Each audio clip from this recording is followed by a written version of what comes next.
लीजिए सुनिए मुंशी प्रेमचंद के लिखे कथा संग्रह मानसरोवर 7 की कहानी वैर का अंत, मेरी यानी समीर गोस्वामी की आवाज में। रामेश्वर राय अपने बड़े भाई के शव को खाट से नीचे उतारते हुए भाई से बोले, तुम्हारे पास कुछ रुपए हों तो लाओ, दाह क्रिया की फिक्र करें। मैं बिल्कुल खाली हाथ हूं। छोटे भाई का नाम विश्वेश्वर राय था। वो एक जमींदार के कारिंदा थे। आमदनी अच्छी थी। बोले, आधे रुपए मुझसे ले लो, आधे तुम निकालो। रामेश्वर, मेरे पास रुपए नहीं है। विश्वेश्वर, तो फिर इनके हिस्से का खेत रेहन रख दो। रामेश्वर, तो जाओ कोई महाजन ठीक करो, देर न लगे। विश्वेश्वर राय ने अपने एक मित्र से कुछ रुपए उधार लिए। उस वक्त का काम चला। पीछे फिर कुछ रुपए लिए, खेत की लिखा पढ़ी कर दी। कुल 5 बीघे जमीन थी। 300 रुपए मिले। गांव के लोगों का अनुमान है कि क्रियाकर्म में मुश्किल से 100 रुपए उठे होंगे। पर विश्वेश्वर राय ने षोडशी के दिन 301 रुपए का लेखा भाई के सामने रख दिया। रामेश्वर राय ने चकित होकर पूछा, सब रुपए उठ गए? विश्वेश्वर, क्या मैं इतना नीच हूं कि करनी के रुपए भी कुछ उठा रखूंगा? किसको ये धन पचेगा? रामेश्वर, नहीं, मैं तुम्हें बेईमान नहीं बनाता, खाली पूछता था। विश्वेश्वर, कुछ शक हो तो जिस बनिए से चीजें ली गई हैं उससे पूछ लो। साल भर के बाद एक दिन विश्वेश्वर राय ने भाई से कहा, रुपए हो तो लाओ, खेत छुड़ा ले। रामेश्वर, मेरे पास रुपए कहां से आए? घर का हाल तुमसे छिपा थोड़े ही है। विश्वेश्वर, तो मैं सब रुपए देकर जमीन छुड़ा लेता हूं। जब तुम्हारे पास रुपए हो, आधा देकर अपनी आधी जमीन मुझसे ले लेना। रामेश्वर, अच्छी बात है, छुड़ा लो। 30 साल गुजर गए। विश्वेश्वर राय जमीन को भोगते रहे। उसे खाद गोबर से खूब सजाया। उन्होंने निश्चय कर लिया कि ये जमीन न छोड़ूंगा। मेरा तो इस पर मौरूसी हक हो गया। अदालत से भी कोई नहीं ले सकता। रामेश्वर राय ने कई बार यत्न किया कि रुपए देकर अपना हिस्सा ले लें, पर 30 साल में वे कभी 150 रुपए जमा न कर सके। मगर रामेश्वर राय का लड़का जागेश्वर कुछ संभल गया।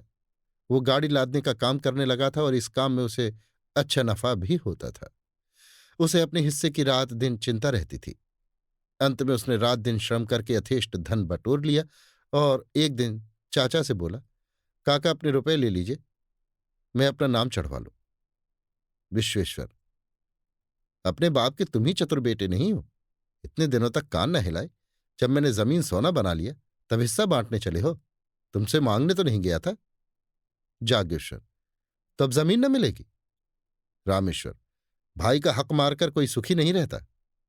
विश्वेश्वर, जमीन हमारी है, भाई की नहीं। जागेश्वर, तो आप सीधे न दीजिएगा। विश्वेश्वर, न सीधे दूंगा न टेढ़े से दूंगा, अदालत करो।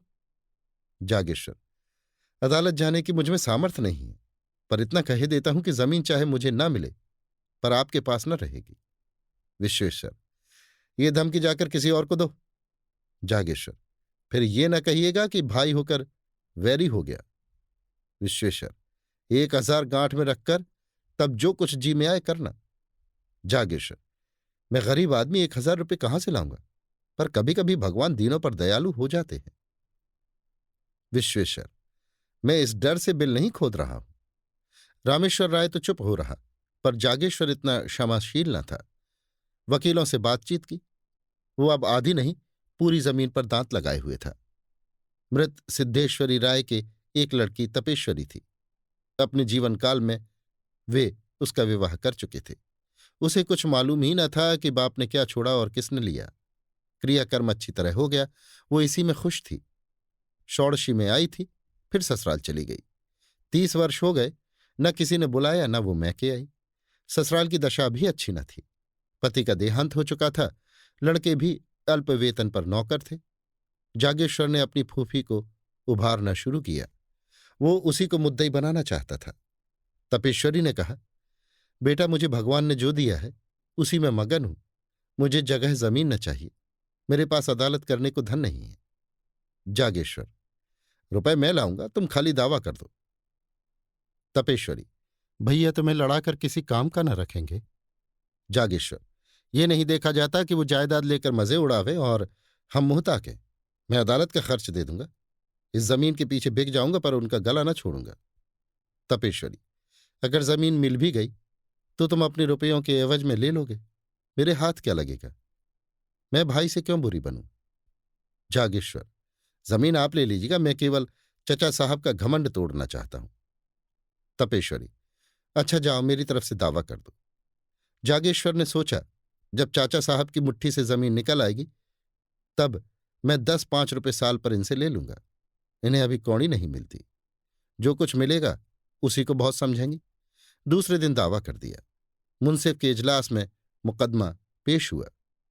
विश्वेश्वर राय ने सिद्ध किया कि तपेश्वरी सिद्धेश्वरी की कन्या ही नहीं है।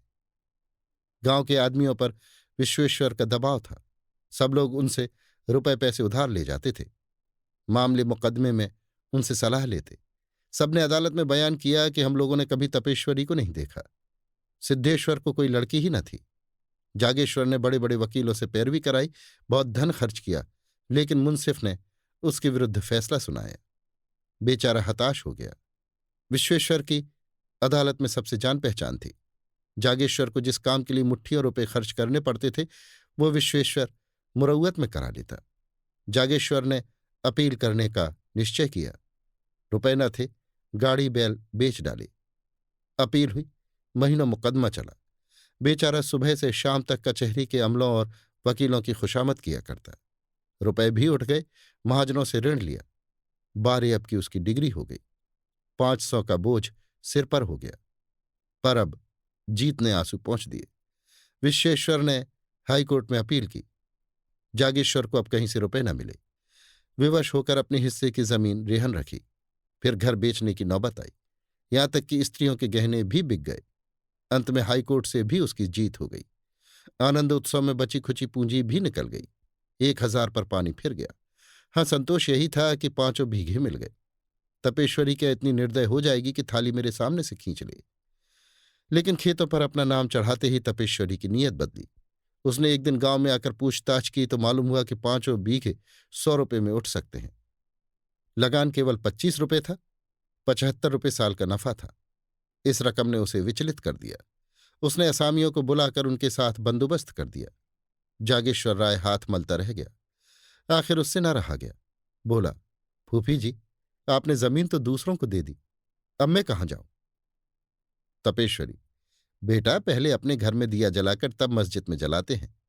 इतनी जगह मिल गई तो मैं किसे नाता हो गया, नहीं तो कौन पूछता? जागेश्वर, मैं तो उजड़ गया। तपेश्वरी, जिस लगान पर और लोग ले रहे हैं उसमें 2-4 रुपए कम करके तुम ही क्यों नहीं ले लेते? तपेश्वरी 2-4 दिन में विदा हो गई। रामेश्वर राय पर वज्रपात सा हो गया। बुढ़ापे में मजदूरी करनी पड़ी। मान मर्यादा से हाथ धोया। रोटियों के लाले पड़ गए। बाप बेटे दोनों प्रातःकाल से संध्या तक मजदूरी करते, तब कहीं आग जलती। दोनों में बहुधा तकरार हो जाती। रामेश्वर सारा अपराध बेटे के सिर रखता।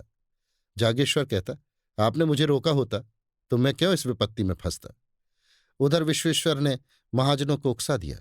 साल भी न गुजरने पाया था कि बेचारे निराधार हो गए। जमीन निकल गई, घर नीलाम हो गया। 10-20 पेड़ थे, वे भी नीलाम हो गए। चौबे जी दूबे न बने, दरिद्र हो गए। इस पर विश्वेश्वर राय के ताने और भी गजब ढहाते। ये विपत्ति का सबसे नौकदार कांटा था। आतंक का सबसे निर्दय आघात था। 2 साल तक इस दुखी परिवार ने जितनी मुसीबतें झेली, ये उन्हीं का दिल जानता है। कभी पेट भर भोजन न मिला। हाँ, इतनी आन थी कि नीयत नहीं बदली। दरिद्रता ने सब कुछ किया पर आत्मा का पतन न कर सकी। कुल मर्यादा में आत्मरक्षा की बड़ी शक्ति होती है। एक दिन संध्या समय दोनों आदमी बैठे आग ताप रहे थे कि सहसा एक आदमी ने आकर कहा, ठाकुर, चलो, विश्वेश्वर राय तुम्हें बुलाते हैं। रामेश्वर ने उदासीन भाव से कहा, मुझे क्यों बुलाएंगे? मैं उनका कौन होता हूं? क्या कोई और उपद्रव खड़ा करना चाहते हैं? इतने में दूसरा आदमी दौड़ा हुआ आकर बोला, ठाकुर जल्दी चलो, विश्वेश्वर राय की दशा अच्छी नहीं है। विश्वेश्वर राय को इधर कई दिनों से खांसी बुखार की शिकायत थी, लेकिन शत्रुओं के विषय में हमें किसी अनिष्ट की शंका नहीं होती। रामेश्वर और जागेश्वर कभी कुशल समाचार पूछने भी न गए। कहते, उन्हें क्या हुआ है? अमीरों को धन का रोग होता है। जब आराम करने को जी चाहा, पलंग पर लेट रहे, दूध में साबूदाना उबालकर मिश्री मिलाकर खाया और फिर उठ बैठे। विश्वेश्वर राय की दशा अच्छी नहीं है, ये सुनकर भी दोनों जगह से न हिले। रामेश्वर ने कहा, दशा को क्या हुआ है? आराम से पड़े बातें तो कर रहे हैं। जागेश्वर, किसी वैद्य हकीम को बुलाना चाहते होंगे, शायद बुखार तेज हो गया हो। रामेश्वर, यहां किसे इतनी फुर्सत है? सारा गांव तो उनका हितू है, जिसे चाहे भेज दे। जागेश्वर, हर्जी क्या है, जरा जाकर सुनाओ। रामेश्वर, जाकर थोड़े उपले बटोर लाओ, चूल्हा जले फिर जाना। ठकुर सोहाती करनी आती तो आज ये दशा न होती। जागेश्वर ने टोकरी उठाई और हार की तरफ चला कि इतने में विश्वेश्वर राय के घर से रोने की आवाजें आने लगी। उसने टोकरी फेंक दी और दौड़ा हुआ चाचा के घर में जा पहुंचा। देखा तो उन्हें लोग चारपाई से नीचे उतार रहे थे। जागेश्वर को ऐसा जान पड़ा, मेरे मुंह में कालिख लगी हुई है। वो आंगन से दालान में चला आया और दीवार में मुंह छिपाकर रोने लगा। युवा अवस्था आवेशमय होती है, क्रोध से आग हो जाती है तो करुणा से पानी भी हो जाती है। विश्वेश्वर राय के 3 बेटियां थीं, उनके विवाह हो चुके थे। 3 पुत्र थे, वे अभी छोटे थे। सबसे बड़े की उम्र 10 वर्ष से अधिक न थी। माता भी जीवित थी। खाने वाले तो 4 थे, कमाने वाला कोई न था। देहात में जिसके घर में दोनों जून चूल्हा जले, वो धनी समझा जाता है।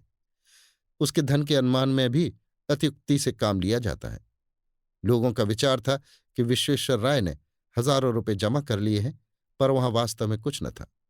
आमदनी पर सबकी निगाह रहती है, खर्च कोई नहीं देखता। उन्होंने लड़कियों के विवाह खूब दिल खोलकर किए थे। भोजन वस्त्र में, मेहमानों और नातेदारों के आदर सत्कार में उनकी सारी आमदनी गायब हो जाती थी। अगर गांव में अपना रोब जमाने के लिए 200-400 रुपयों का लेन देन कर लिया था तो कई महाजनों का कर्ज भी था। यहां तक कि छोटी लड़की के विवाह में अपनी जमीन गिरों रख दी थी। साल भर तक तो विधवा ने ज्यों त्यों करके बच्चों का भरण पोषण किया, गहने बेचकर काम चलाती रही। पर जब ये आधार भी न रहा, तब कष्ट होने लगा। निश्चय किया कि तीनों लड़कों को तीनों कन्याओं के पास भेज दूं। रही अपनी जान, उसकी क्या चिंता। तीसरे दिन भी पाव भर आटा मिल जाएगा तो दिन कट जाएंगे। लड़कियों ने पहले तो भाइयों को प्रेम से रखा, किंतु 3 महीने से ज्यादा कोई न रख सकी। उनके घर वाले चिढ़ते थे और अनाथों को मारते थे। लाचार हो माता ने लड़कों को बुला लिया। छोटे छोटे लड़के दिन दिन भर भूखे रह जाते। किसी को कुछ खाते देखते तो घर में जाकर मां से मांगते, फिर मां से मांगना छोड़ दिया। खाने वालों ही के सामने जाकर खड़े हो जाते और क्षुधित नेत्रों से देखते। कोई तो मुट्ठी भर चबेना निकाल कर दे देता, पर प्रायः लोग दुत्कार देते थे। जाड़ों के दिन थे, खेतों में मटर की फलियां लगी हुई थी। एक दिन तीनों लड़के एक खेत में घुसकर मटर उखाड़ने लगे। किसान ने देख लिया। दयावान आदमी था, खुद एक बोझ मटर उखाड़कर विश्वेश्वर राय के घर पर आया और ठकराइन से बोला, काकी, लड़कों को डांट दो, किसी के खेत में न जाया करें। जागेश्वर राय उसी समय अपने द्वार पर बैठा चिलम पी रहा था। किसान को मटर लाते देखा। तीनों बालक पिल्लों की भांति पीछे पीछे दौड़े चले आते थे। उसकी आंखें सजल हो गईं। घर में जाकर पिता से बोला, चाची के पास अब कुछ नहीं रहा, लड़के भूखों मर रहे हैं। रामेश्वर, तुम त्रिया चरित्र नहीं जानते, ये सब दिखावा है, जन्म भर की कमाई कहां उड़ गई। जागेश्वर, अपना काबू चलते हुए कोई लड़कों को भूखों नहीं मार सकता। रामेश्वर, तुम क्या जानो, बड़ी चतुर औरत है। जागेश्वर, लोग हम ही लोगों को हंसते होंगे। रामेश्वर, हंसी की लाज है तो जाकर छाह कर लो, खिलाओ पिलाओ, है दम। जागेश्वर, ना भरपेट खाएंगे, आधे ही पेट सही, बदनामी तो ना होगी। चाचा से लड़ाई थी, लड़कों ने हमारा क्या बिगाड़ा है। रामेश्वर, वो चुड़ैल तो अभी जीती है ना। जागेश्वर चला आया। उसके मन में कई बार ये बात आई कि चाची को कुछ सहायता दिया करूं, पर उनकी जली कटी बातों से डरता था। आज से उसने एक नया ढंग निकाला है। लड़कों को खेलते देखता तो बुला लेता, कुछ खाने को दे देता। मजूरों को दोपहर की छुट्टी मिलती है। अब वो अवकाश के समय काम करके मजूरी के पैसे कुछ ज्यादा पा जाता। घर चलते समय खाने की कोई ना कोई चीज लेता आता और अपने घरवालों की आंख बचाकर उन अनाथों को दे देता। धीरे धीरे लड़के उससे इतने हिल मिल गए कि उसे देखते ही भैया भैया कहकर दौड़ते। दिन भर उसकी राह देखा करते। पहले माता डरती थी कि कहीं मेरे लड़कों को बहलाकर ये महाशय पुरानी अदावत तो नहीं निकालना चाहते हैं। वो लड़कों को जागेश्वर के पास जाने और उससे कुछ लेकर खाने से रोकती, पर लड़के शत्रु और मित्र को बूढ़ों से ज्यादा पहचानते हैं। लड़के मां के मना करने की परवाह न करते, यहां तक कि शनैः शनैः माता को भी जागेश्वर की सहृदयता पर विश्वास आ गया। एक दिन रामेश्वर ने बेटे से कहा, तुम्हारे पास रुपए बढ़ गए हैं तो 4 पैसे जमा क्यों नहीं करते, लुटाते क्यों हो? जागेश्वर, मैं तो एक एक कौड़ी की किफायत करता हूं। रामेश्वर, जिन्हें अपना समझ रहे हो वे एक दिन तुम्हारे शत्रु होंगे। जागेश्वर, आदमी का धर्म भी तो कोई चीज है। पुराने वैर पर एक परिवार को भेंट नहीं कर सकता। मेरा बिगड़ता ही क्या है, यही ना रोज घंटे 2 घंटे और मेहनत करनी पड़ती है। रामेश्वर ने मुंह फेर लिया। जागेश्वर घर में गया तो उसकी स्त्री ने कहा, अपने मन की ही करते हो, चाहे कोई कितना ही समझाए। पहले घर में आदमी दिया जलाता है। जागेश्वर, लेकिन ये तो उचित नहीं कि अपने घर में दिया की जगह मोमबत्तियां जलाए और मस्जिद को अंधेरा ही छोड़ दे। स्त्री, मैं तुम्हारे साथ क्या पड़ी, मानो कुएं में गिर पड़ी। कौन सुख देते हो, गहने उतार लिए अब सांस भी नहीं लेते। जागेश्वर, मुझे तुम्हारे गहनों से भाइयों की जान ज्यादा प्यारी है। स्त्री ने मुंह फेर लिया और बोली, वैरी की संतान कभी अपनी नहीं होती। जागेश्वर ने बाहर जाते हुए उत्तर दिया, वैर का अंत वैरी के जीवन के साथ हो जाता है। अभी आप सुन रहे थे मुंशी प्रेमचंद के लिखे कथा संग्रह मानसरोवर 7 की कहानी वैर का अंत, मेरी यानी समीर गोस्वामी की आवाज में।